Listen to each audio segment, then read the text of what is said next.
খাউফুন আলাইহিম ওয়ালা হুম ইয়াহজানুন।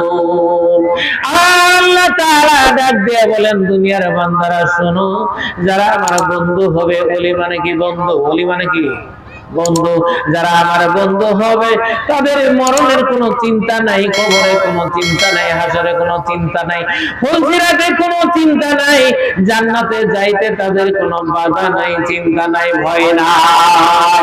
যেরকম আল্লাহু আকবার। কাদের কোনো চিন্তা নাই? যারা আল্লাহ বলি আল্লাহর বন্ধু সাজতে পেরেছে, যারা আল্লাহর বন্ধু সাজতে পেরেছে তাদের কোনো ভয় নাই।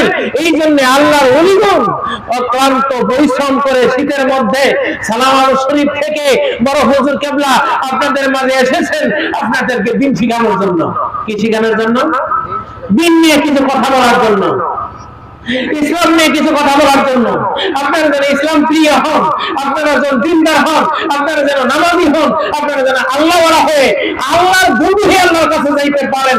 এই জন্য এই বৃদ্ধ বয়সে চিন্তা করছেন, দাঁড়ে দাঁড়ে বুঝছেন, দেশের বিভিন্ন প্রান্তে চলে যাচ্ছেন মানুষ আল্লাহর হয়ে, আল্লাহর বান্দা, আল্লাহর হয়ে, আল্লাহর বন্ধু হয়ে আল্লাহর কবরে যায়।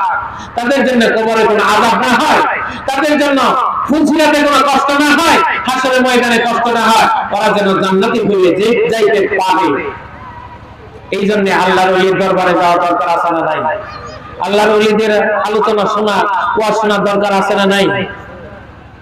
এমন আল্লাহর ওলি আপনাদের সামনে আসছেন, আহারে, যে দরবারে গেলে কোনো গরু নিতে হয় না, ছাগল নিতে হয় না, দুম্বা নিতে হয় না, টাকা পয়সা নিতে হয় না, টাকার বান্ডিল নিতে হয় না, অথচ আল্লাহর ওলির দরবারে গেলে আল্লাহর ওলি আপনাকে আপ্যায়ন করে ভরপুর, আপনার সন্তোষ সহকারে আপ্যায়ন করে, আপনাকে দিনের কথা বলছে। জোরে বলছিলেন আল্লাহু আকবার। এমন আল্লাহর ওলি এই দুনিয়াতে খুব কমই আছে, কথা ঠিক কিনা? এমন আল্লাহর ওলি এই দেশে, এই দুনিয়াতে খুব কম আছে। সবার মধ্যে কিছু লোভ লালসা থাকতে পারে, কিন্তু সালামাতের বড় হুজুর কেবলার ভিতরে দুনিয়ার কোনো লোভ লালসা নাই। উনি চাচ্ছেন শুধু আপনারা আল্লাহ হয়ে আল্লাহর কাছে যান, এটাই তার চাওয়া, এটাই তার পাওয়া। ওনার দরবারে এসে ওনার সঙ্গী হয়ে, ওনার ছাত্র হয়ে আমরা ওনার সাথে ঘুরছি। মানুষ যেন আল্লাহওয়ালা হয়, দিনদার হয়, নেককার হয়, মহিলারা মেয়েরা যেন পর্দানিশীল হয়, স্বামীর খেদমত করে, ওরা যেন কোরআন তেলাওয়াত করে, ওরা যেন নামাজি হয়। এই কথাগুলি বলার জন্য আল্লাহর ওলি আর দুনিয়ার উলামায়ে কেরাম দাঁড়ে দাঁড়ে বসছে। যেরকম ঠিক কিনা? আমার ভাইয়েরা, আল্লাহর নামে বলেন, ইচ্ছা করে আল্লাহর কোন বান্দি, আল্লাহর কোন বান্দা যদি এক ওয়াক্ত নামাজ তরক করে, ভাইজান 80 হোক বা বছর তাকে জাহান্নামের আগুনে জ্বলতে হবে।